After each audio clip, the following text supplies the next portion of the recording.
Hey everyone, welcome to Hanging with Portia. I'm back with another video. It's been a while, so this is going to be a life update.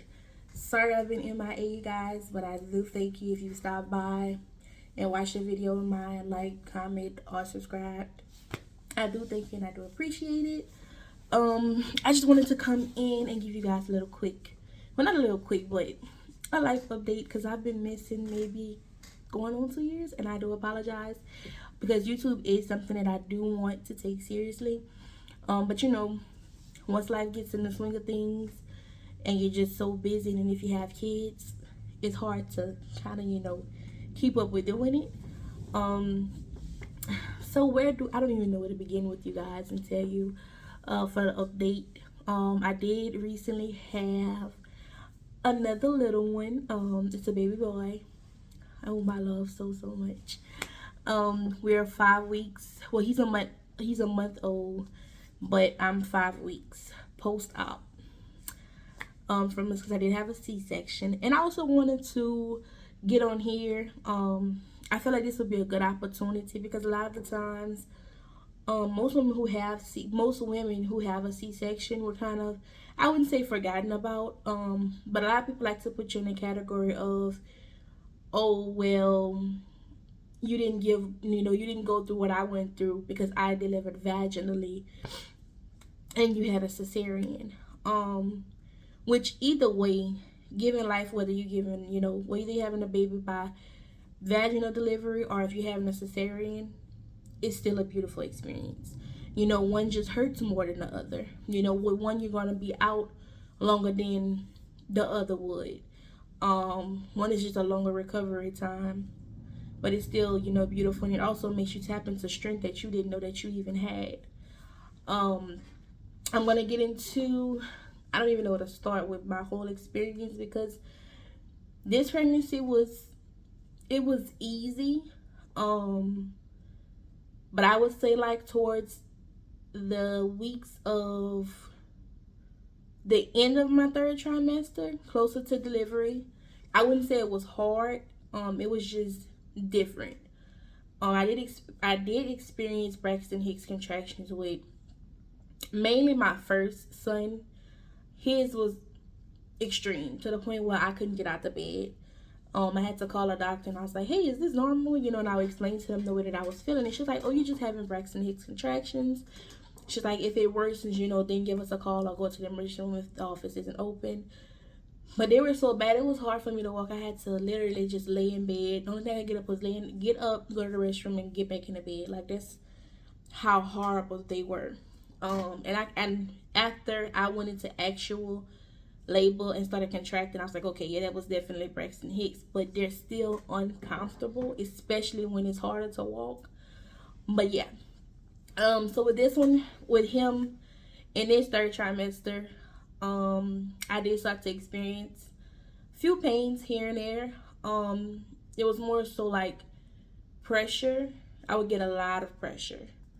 But when they would check me and everything, I would be fine. I just would have a lot of pressure and I would just be uncomfortable a lot. With him, I think I was bigger than I was with my daughter and my first son as well. So they kind of played a part into it as well. And he was bigger, and I was bigger than my last two. And with each pregnancy, I've always lost weight. I've never gained weight with any of my pregnancies. But I think throughout all three, this one here I lost the most. I was seeing 2 doctors because I was considered high risk because of my blood pressure. So I had a high risk doctor and I had my regular OBGYN.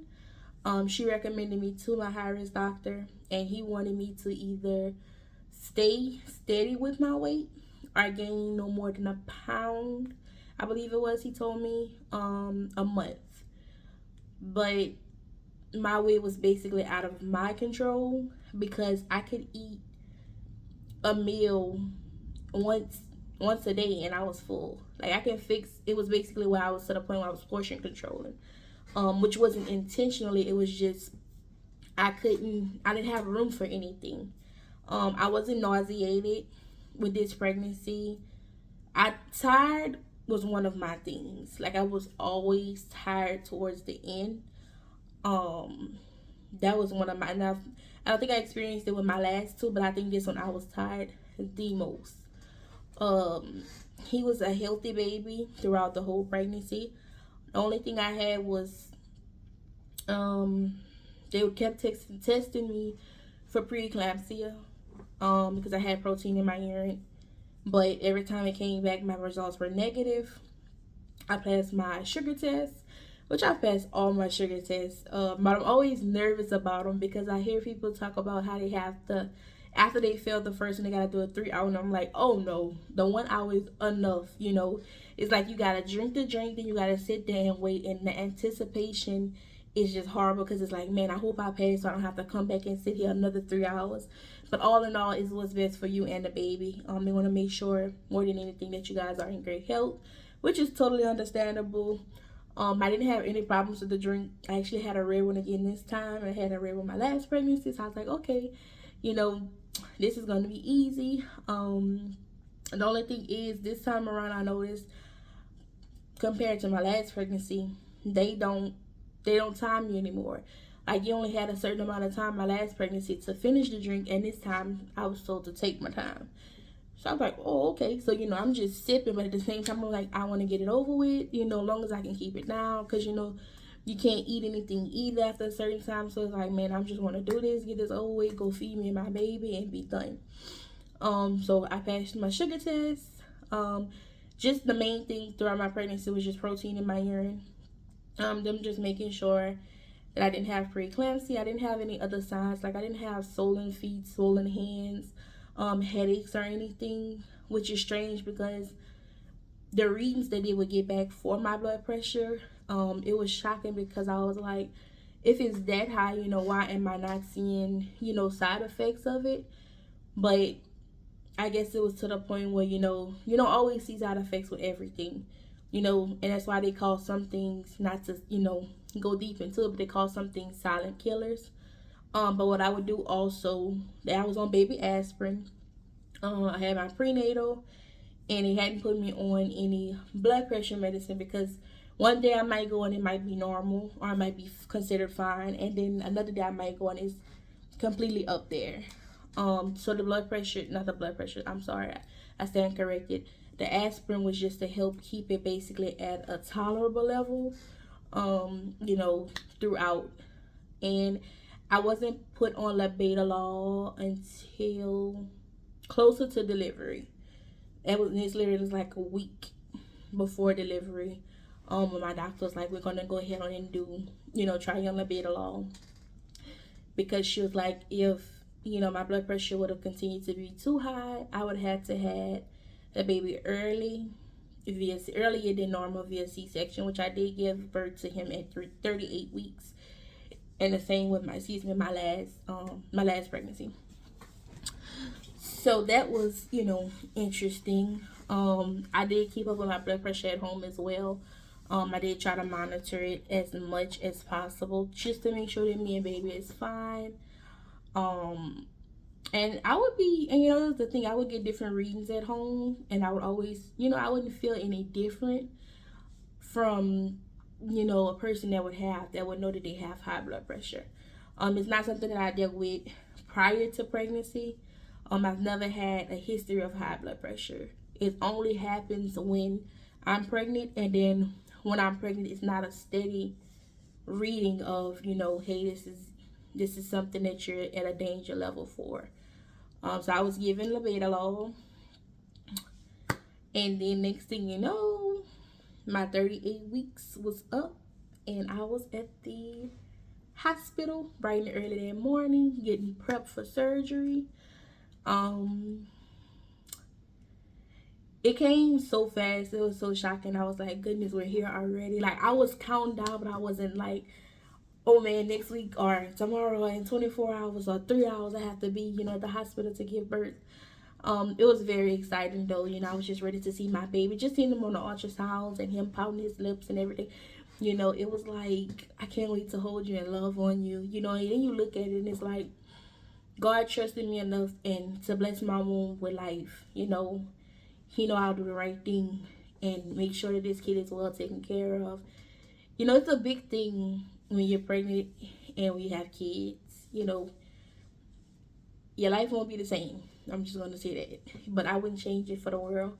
Even though it's painful, if I have to do it again, I would, you know. To get to the hospital, I'm being prepped. They're getting me with my gowns, which this time it was different too. The experience was totally different. Like last time I went in the hospital, they just gave me a gown and I had to wait. This time, as soon as I got the gown, well, I checked in, got the gown, sit on the bed. I was like, do I lay down? Because last time I laid down and everything because I was waiting maybe an hour. This time, they came and prepped me right then and there. It wasn't no hem or her to prep you before they take you for surgery because I did have a cesarean. They came in, sanitized me down with the wipes for them to perform the C-section and everything. Asked if I had any questions, took care of the necessary things. Um, and then from there, I think I maybe waited because I was number 3 that morning to have my procedure done. I think I was number 3. Yeah, I was number 3. Originally, I was number 4. But something happened in my doctor's office to where my doctor scheduled me early. Well, at my 38-week mark to have my cesarean done to deliver the baby. But some way somehow the nurse ended up pushing it to another date. And it was just a lot of miscommunication with that. So I was asking, my doctor's like, hey, I'm still giving birth on such and such date. And she's like, yeah. And then she's like, so she checked the system, but it had a whole nother day, like a week later. And I was like, I said, but you told me you was taking me at, 38 weeks. Because now, mind you, I'm all excited. I just started prepping myself. I'm getting ready. I'm like, oh, yeah, my baby is coming. I get to see him. And I get to the doctor and it's like, no, it's this day. And I'm like, you told me it was this day, and I was like, what's gonna happen basically. So what she did was she had to move it back to my original date. And I was number 3. But we had to go through like a few phone calls just to get it situated with the department that does the surgery for the hospital. So we got that taken care of, and then before you knew it, it was time to get started. They came, get me from my room. Now this is the crazy part. So you have the anesthesiologist who was pushing my hospital bed from above, and then you have a nurse. I guess you say like a nurse assistant that assists in the procedure was at the foot. So we're going down the hallway and we rolling. I'm like, oh yeah, they gonna get me there fast. And next thing you know, we go around the corner. I done flew into a rack to the right side of me, and I'm looking around like, what's going on? The anesthesiologist ended up having to stop at the nurse's station, and he thought the nurse heard him because I didn't hear anything. The only thing on my mind was, I'm about to go into this room. They're about to prep me for this C-section. I have to lay on this table, XYZ. So me and her look at each other. So she started, she's like, I'm so sorry. And I'm looking like, girl, what you trying to do? You trying to wake me up before I get on the table? And she's like, no. She's like, I thought he was behind you. So we waiting for him. He come back. He was like, what happened? So he started telling him, and she's laughing. And I'm like, oh my goodness, you're trying to hurt me before I get in the room. Just joking with her. And she's like, no. She's like, I really thought he was behind you. Like, that was the whole laugh. And I wasn't hurt or anything, but it kind of eased. It made me be a little more relaxed once I got in the room. Because even though I've had a C-section twice previously, I still was kind of nervous. You never know what can happen when you're going under. You never know what can happen while you're on the table. Anything can happen. But the only thing I could think of was the whole time when they prepped me and put me on the table, like I tuned everybody out. The only person I wanted to talk to was God. I didn't want to talk to them. Like I still would see that I had my eyes closed. But I would still have a conscience of they're saying XYZ, just a listening ear. But I mainly wanted to connect and talk with God. I wanted to pray and continue to just communicate with him while I was on the table, because I knew how uneasy and uncomfortable I was. And I didn't want to let that get the best of me. So we get in the room, they prep you. They tell me everything they was about to do. He's about to give me the anesthesia. Then you start feeling that, of course. They did have a little small issue with getting the one of the needles in. I don't know. It kind of like basically had failed the first one that he tried, so he had to do it again. So I had to sit still for that. Of course, you gotta lean on the nurse while they put it in your back, and they gotta wipe your back down and stuff. And then they lay you down and they start prepping you with the tape around your stomach and putting the little blue drape up, and they start like prepping all of their tools and stuff with the sterilization and all of that. So just laying there, I was like, I was uncomfortable, because of the medicine that they give. So it kind of makes you feel like uncomfortable in your chest areas. Like, I wouldn't say that someone's sitting on you, but it's like a more like a cooling sensation that you're not used of. So that was kind of like, and I was on the table longer than I was my last two C sections, because my last two C sections, the doctor who performed my C section, she doesn't practice anymore. So I had to get a new OBGYN. So with this OBGYN, once they cut me open, she did have two other doctors assisting her with this C section. It was harder this pregnancy for them to get to my baby because I ended up having damaged scar tissue from my last two pregnancies, and I didn't know. In my last two pregnancies, I was glued on the inside to close me up, and with this one here, they had to end up stitching me on the inside. So I had stitches, and then they sealed the outside of the incision. And then from there, the only thing, which I had the shakes before, but even on the table, I was freezing. So they had to keep me like with warm blankets because I was shaking really bad. So they had to keep me warm with that. So the anesthesiologist would check on me, and the whole time, because he came check on me, and then my doctor came and she was like, "You gave her something to put out?" And he was like, "No, she just been laying there being a trooper." But the whole time, no one knew until after my pregnancy that I was praying the whole time. Like, I just wanted to be in the presence of God. I wanted to communicate with Him, because no one could have comforted me more than He could. And I know I can go to Him, and I can trust Him. So that's who I ran to. That's who I leaned on. I didn't want a nurse. I didn't want a doctor. I didn't want none of that. I didn't want a family member. I wanted God. And that's who I went to. And just doing that, kind of made the process easier, even though I was on the table longer than expected compared to other C-sections. It wasn't as bad as I thought. So they wrapped up the C-section. They did end up telling me what happened, why it took so long. And it was because I did have damaged tissue, which my doctor had been asking me, but I had never been told from my previous two C-sections that I did have damaged scar tissue. So I couldn't, relay a message or tell you something about a previous one if I wasn't informed after the surgery. So she did inform me, that was one of the things that, as one of the reasons it took so long for them to get into me. The relief I felt too was once they took my baby out and I heard him cry, and they brought him and let me see him and let us take pictures. Um, so handsome. So they let us take pictures, and then they, cleaned him up and stuff, and then they had to close me back up. And then they had to transfer me from the operating table back to my hospital bed. And then from there, they had to roll me back to my room. But before they rolled me out of there, they gave me some medicine for pain. Which I don't like to take anything for pain. So the medicine they did give me is a medicine I wasn't familiar with. And it had me loopy. Like, I was giggly and everything. Like, I was laughing. Like, I got back in the room. I was like, "You my nurse," and laughing. Like, and I'm goofy already, but it was like, okay. And I'm still trying to, but it's the medicine. And at one point, I opened my eyes and I'm like, "Oh God, is my bed moving?" I thought my bed was moving. I'm like, I need to go to sleep.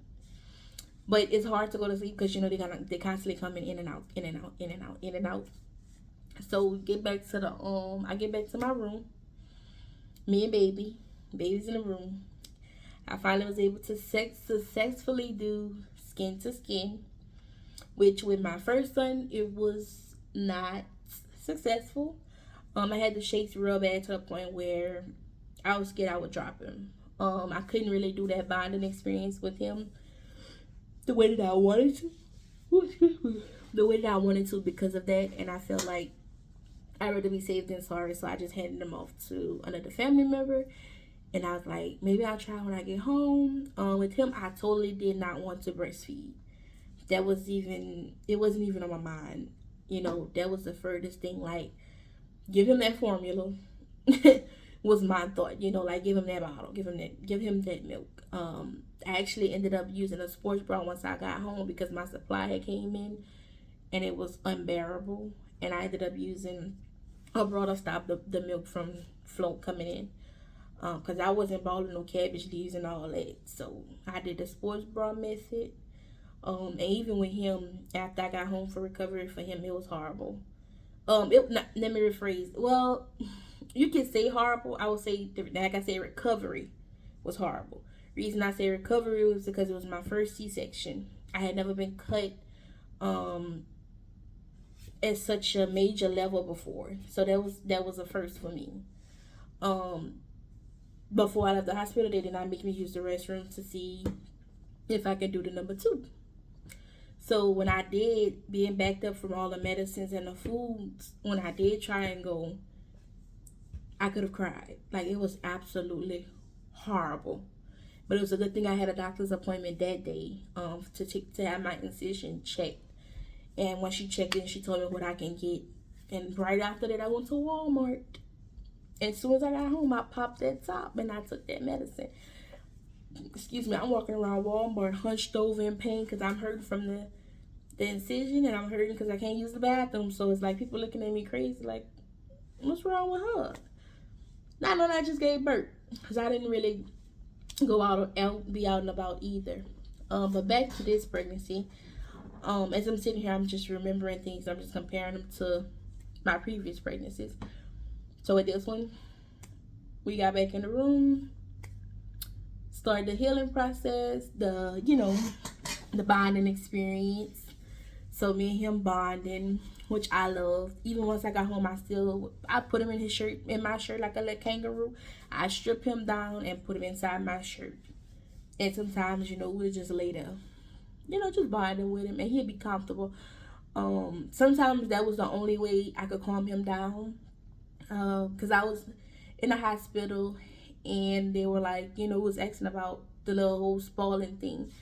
And they were telling us, like, if anything, you can't spoil them. It just makes them feel safe, which is true because I took child development in high school. And if you took child development, you'll know that separation anxiety can start as small as a newborn. So, once they started to speak on those things, I was like, well, I did take it in school, now I have a broader understanding of it, that, it's totally normal. Excuse me.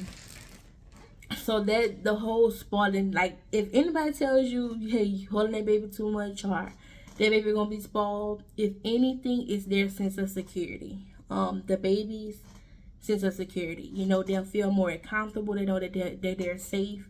It's just their comfort. And I'm one of those moms that likes to keep my babies close. So even now, my kids a lot of people say spoiled, but I just feel like I'm their safe haven. And, it would tear me up if it didn't look at me in that manner. So I still do it with him. He's a month old and I still put him in my shirt. Or I just let him lay on my chest. If he's fussy, and that'll calm him right down. Once he gets him, like, skin to skin, once he feels mom, he's calm. He'll take his pacifier and he'll go to sleep. Or he'll just lay there sometimes and just look around. He's very alert even though he's a month old. Out the womb, he was picking his head up. And I was like, baby, where you going? We just took you out of me a few minutes ago. Like, well, not even a few minutes ago, but, a few hours ago. So he was, he's very alert even at a month old. It wasn't too bad in the hospital. I felt as though, I had to tap into strength that I didn't know that I had, because, I know that the nurses and doctors are there to help you. I wanted to be home where I can be comfortable, because you can't really sleep. You have the nurses coming in and out to check on you. You have the nurses come and check on the baby. It's a lot of in and out. So you may just be getting into a good sleep, and then next thing you know, you're up. And with me, the medicine that they had me on, like the pain medicine, I would sleep. So when they would come in, they probably just had came, gave me my medicine, and then next thing you know, I'm knocked out.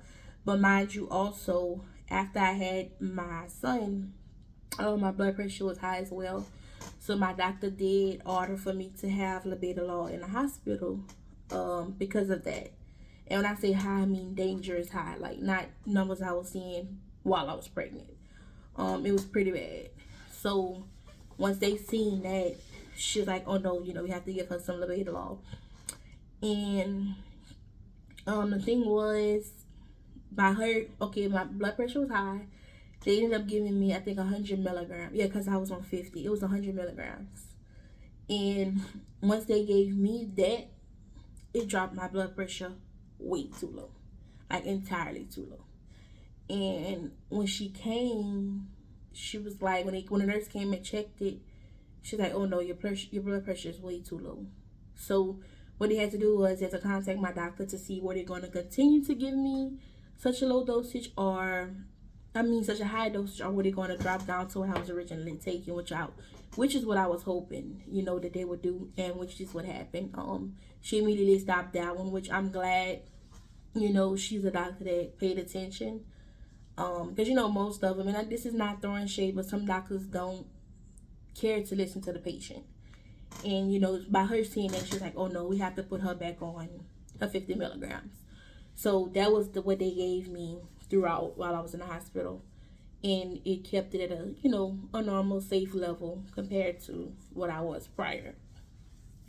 So that was a scare. The absolute worst is when you have to check your incision. Oh my goodness. Oof. Oof. And then the worst thing is, you're just having the surgery performed. They don't make you walk or anything. That you have a catheter inside of you. And so if you have to use it, everything is going through there. But they only put you on there for like 24 hours. And then like the next day they want you to get up and try to move around. But when I tell you, checking your cut is the absolute worst. After you just got cut through 7 layers of skin just to get to your baby, and then you got to get all of that stitched up and closed up. Yeah. It hurt. It hurt real bad. Like they would come in there, and mind you, I didn't know they was coming that soon. And she came, and she's like, "Okay, I'm gonna check your incision." I was like, "Okay," like a shy okay, but it's like, okay, brace yourself, because you know what to expect. But at the same time, I was never stitched on the inside. I was only glued twice, and this time I was stitched. So it's like, so they're pressing on your stomach all while waiting to see if if your blood is gonna clot. So, which is, they don't want you to basically be a free bleeder, because I did have that problem with, I can't remember if it was my son or my daughter, my first son or my daughter, where they couldn't stop the bleeding. So they had to tape me and glue me. I think it was my daughter though. But she came in, she pressed it. Absolutely worst pain ever. Ugh, don't recommend.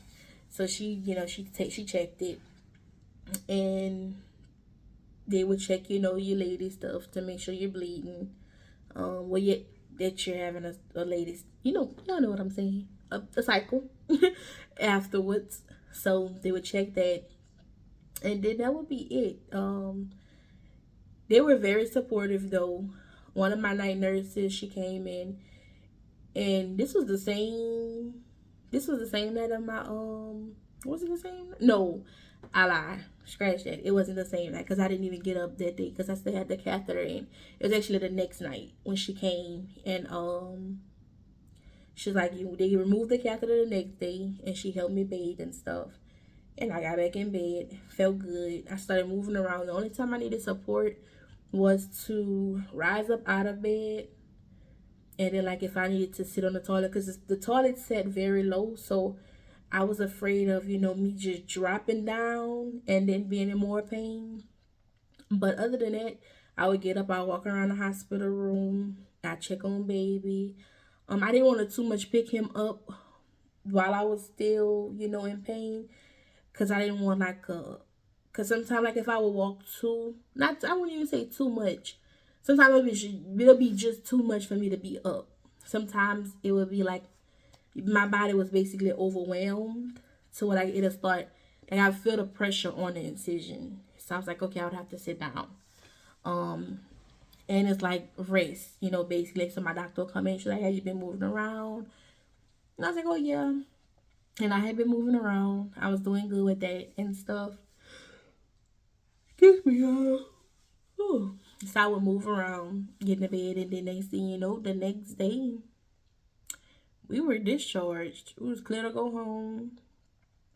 Mind you, our roads is so raggedy out here. Every bump, oof, no, that was horrible. You'd have thought I was on a roller coaster.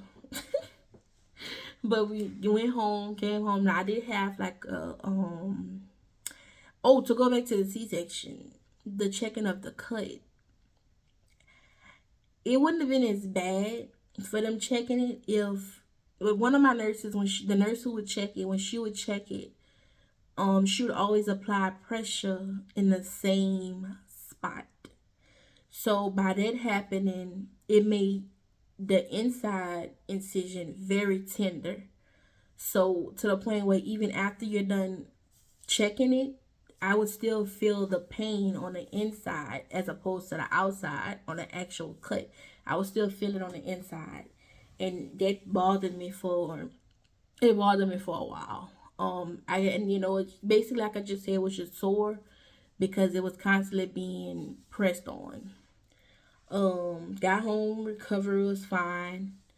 In the hospital, I did end up, my option, they asked me if I wanted to breastfeed or if I was formula feeding prior to even, once I got checked in, they asked everything. And breastfeeding is the route that I really wanted to go because I was unsuccessful with my daughter, and I just felt like this time I wanted to try it again. So I did try again. With my daughter, I just wasn't supplying enough. Um, I didn't even. It was so overwhelming when I was pregnant, and a lot of people don't. And I know of y'all probably like, oh Lord, her video gonna be an hour long. If you're still here, I do thank you for the support. I just wanted to, because I feel like not a lot of videos touch up on things like this, and I just want to share my experience, which wasn't a bad one. But we go through so much when you have a C-section. Even just being pregnant and postpartum is a lot. I thank God I didn't deal with postpartum depression with any of my kids. But there are some people out there who have or who do deal with it, and it's like some people may have that support system or that village, and some people might only have a few people. Um, so postpartum wasn't bad for me, but with my daughter, I didn't supply a lot. Um, with my son, this time around, I wasn't able to latch. I didn't latching in the hospital was not a success at all. I couldn't I couldn't get her to latch. I got the lactation nurse to come in. She would get on my boob, but the problem was the size of my nips. She couldn't latch on because she was my smallest baby too. Like I think I see a little bit less. She would have been in a NICU. But she had just made it. She was my smallest baby. Um, so latching just didn't. And mind you, latching when you want to breastfeed, if your nips are not like regular, the baby not latching, it puts your body under way more stress than you're expecting. For me, it was overwhelming. Because I was so excited to breastfeed, and I kind of felt as though that I was letting my baby down because I have the milk, but you can't latch to me. So I kind of felt like everything was my fault. Which didn't put me in a bad state of mind or anything. I just felt bad, and it was something I really wanted to do. So we did keep trying. Um, we would even try switching boobs. The lactation nurse, she was still, tell me you're doing good. Don't be so hard on yourself. You know, she was very supportive. We even tried pumping the milk. We tried squeezing it on a spoon and putting it on a syringe to give to her. Um, and then it got to the point where, because mind you, when you're breastfeeding right after birth, your body releases oxytocin, so you're also contracting. So you have to think of everything your body is going through at that moment. You may be on pain medicine because of the incision. You may be having the contractions because your baby is latching on to you. You're dealing with menstrual cramps. You may be sleepy, like it's a lot. And then not only that, your nipples are going to be so sore, like, and you might be engorged, like, and then all of those things combined, I was like, okay, just give her some formula. You know, I just needed a break to kind of let my body rest and readjust. You know, let me reevaluate, let me rejuvenate, you know, things like that. Not reevaluate, but I didn't want to, you know, be like, well, I don't want to breastfeed completely. So I was like, I told the lady, I said, well, what we'll do is we'll supplement. I say, because the next day I was going home. So I told her, I said, what I'll do is, I said, we'll do formula for now. I say, and I'll just continue to try to pump while I'm in here. I said, and then once I get home, I'll continue from there. Because I knew latching would be a problem for my baby. And more than anything, I wanted to make sure my baby was fed instead of being hungry. So this time around, it was a whole lot easier with the breastfeeding. Although latching was still hard because of my nips being too big. So, and yeah, I said nips. I'm a woman. It's natural. It's a part of life. It is what it is. God gave them to me. So, hey, so for me be like, ew, nips. If you don't like the video, keep scrolling. But for him it was the same issue. But the only thing was, once he would latch, you know, he'd be fine. Because I was worried. I was like, man, he's latching. And she would teach me like the signs to let me know, like, when he has a good latch, when he doesn't. Which my sign for me, when he'll have a good latch, is he's screaming and hollering.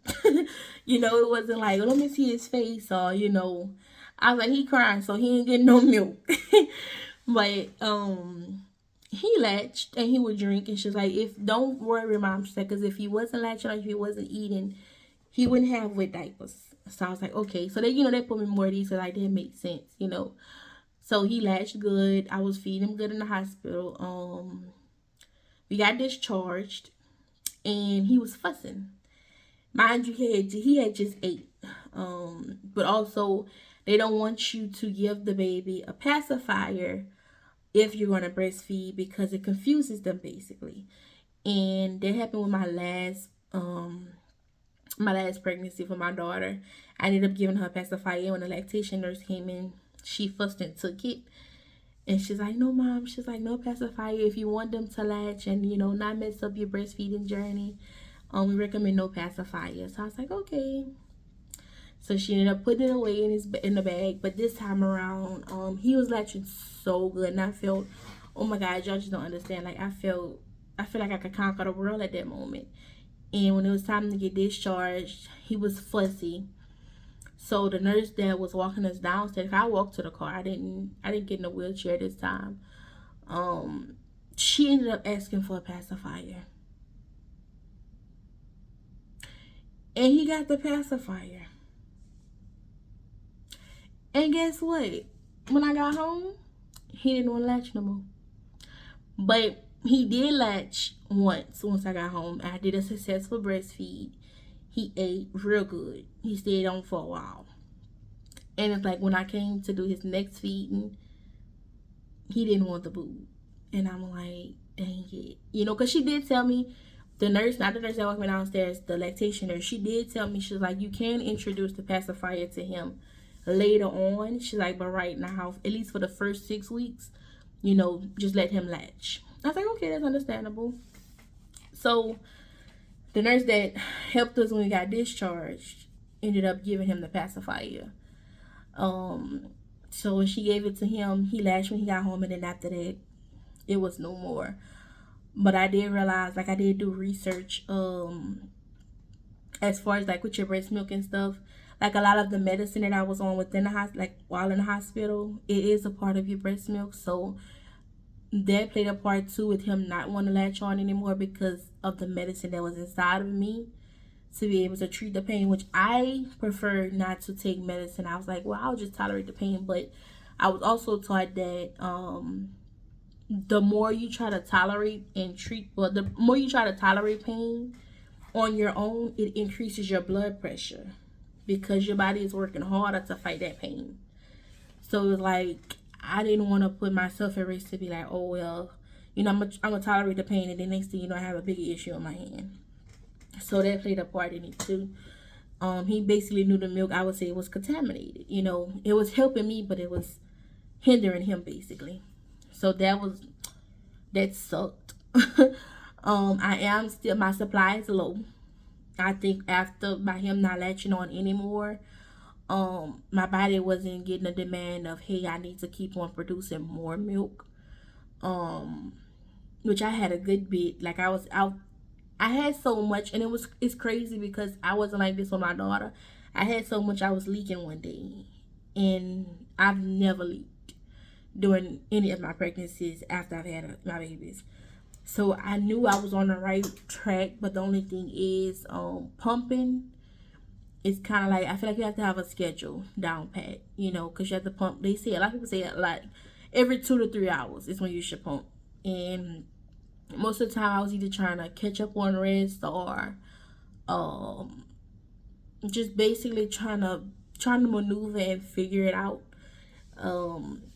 So when he would wake up, I would still try to latch him, or I would pump and put it on a spoon. Oh, excuse me. Or after I pump, I put in a syringe and then I'll feed, give it to him that way. Because at that point he was small, so he wasn't eating that much. It was just a little bit every few hours. So yeah, that was kind of like a deal breaker.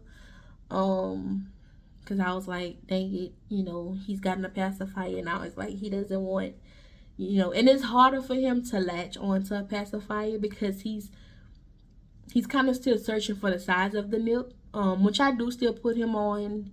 Even though I'm supplementing, I still do try to latch him, here and there, because I'm still producing milk.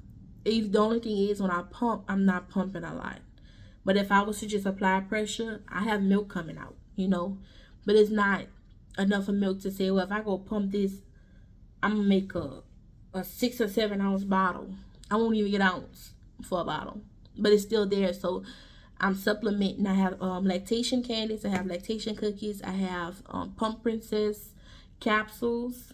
I'm trying to drink a lot of water to keep it flowing because I do want to try to get my supply increased before it even dries up completely. So I've still been pumping, to try to get it here and there. But it's like every time I get myself on a schedule and I start doing good, it's like I go into the ditch, comma, and I'm, back to square one. But I'm very optimistic. I'm not giving up. I'm not gonna be like, hey, well, I'm gonna just let it dry up. No, because even if even if he doesn't want the milk, I can still do other things with it. I can give him a milk bath. I can make soaps. There's many things I can do with his milk, with the milk. So that's another thing. But as long as he's fed, that's the only thing that matters to me. So right now I'm supplementing for him, and he's doing fine. He's not really having any gas or spit ups or anything like that. So he's doing pretty good with that. I'm trying to make sure I didn't forget anything because I'm gonna probably soon in the video. I'm just trying to put everything into one. Yeah, breastfeeding. Breastfeeding and really the C-section is really what I wanted to talk about because a lot of people, they give you just the glamorous side. Oh, you're enjoying the baby and the ooh ah moments, but what about the ouch moments? Nobody talks about that. And sleep has been good. I sleep when he sleep. We go to sleep. We go to sleep. I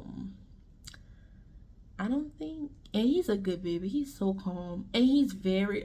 You guys don't think when I say, "Oh, he alert," or you're like, oh, her baby, he just look around. No, he pushes up on his legs.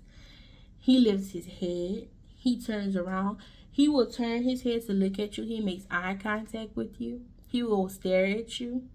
He even watches TV. Earlier this morning, he was smiling and laughing. I'm like, dude, you're only a month old. Like, and the time moves by so fast. So I'm enjoying every moment. I just love being a mom, though, more than anything. They're so innocent and so angelic and just so loving. You know, even once they start walking and talking, they still, you know, might be a little sassy because my little girl, my daughter, woo, she in a league of her own. That girl has a personality out of this world, but that's my baby. I wouldn't trade it for the world. But I think that's it. I don't want to hold you guys too long. If you've enjoyed the video, if you would like to see more videos, if you guys have any questions that you would like for me to answer, feel free to leave it in the comment section down below. Feel free to share the video. Feel free to like, comment, and subscribe. And I do appreciate you for being here. I do appreciate you for taking the time out to watch the video. If you have any tricks, or not tricks, I would say tips as far as increasing your milk supply, whether it's a food you may eat, a drink you may drink, a snack you might consume, feel free to leave it in the comment section below, and I'll definitely check it out. Because breastfeeding is something that I really want to do. Well, I want to continue to do. So that'll be all for now. Thank you guys for hanging with Portia. I do plan on posting more. Because I really can't. YouTube is something I really want to do. So I have to be more. And it's not to say I'm not serious about it. Life can be very consuming when you have kids, especially when you have small kids. All of my kids are small. So it's for me, I'm a mom first, you know. I put me on the back burner all the time for my kids. So that's one of the main things that kind of I forget. So if I do post videos, it'll probably be, you know, like late night content. Like right now I'm doing a late night video while the kids are sleeping. But if you guys have any ideas, any suggestions for content that you would like to see, feel free. And I know this is to my supporters. I have a couple of supporters who they've been reaching out. Y'all know who y'all are. I was supposed to start doing cooking videos because I am from Louisiana. So our cuisine is different from other places and areas. But if you would like to see me doing cooking content, feel free to leave that down below. Now, I'm not going to say I'm a pro at certain dishes, but rice and gravy is basically my main thing. Like that's the heart of the heart right there. When it comes to making a brown gravy, smothering foods, okra gumbo, smothered okra, making a gumbo, making a stew, making a sausage and a lot of people know about sausage and red gravy, but I do sausage and red gravy, and I also can do sausage and a brown gravy. I might post some pictures in this video to show y'all just like, you know, different things that I've done. But yeah, if you guys want to see that type of content, feel free to leave a comment down below. Let me know which things you would like for me to cook. Even if it's something I haven't cooked already, if you have a recipe, feel free to drop that now. Definitely give it a try. But thank you guys so much for the support. Thank you guys for tuning in and hanging with your girl Portia. I'll see you guys in the next video, and peace.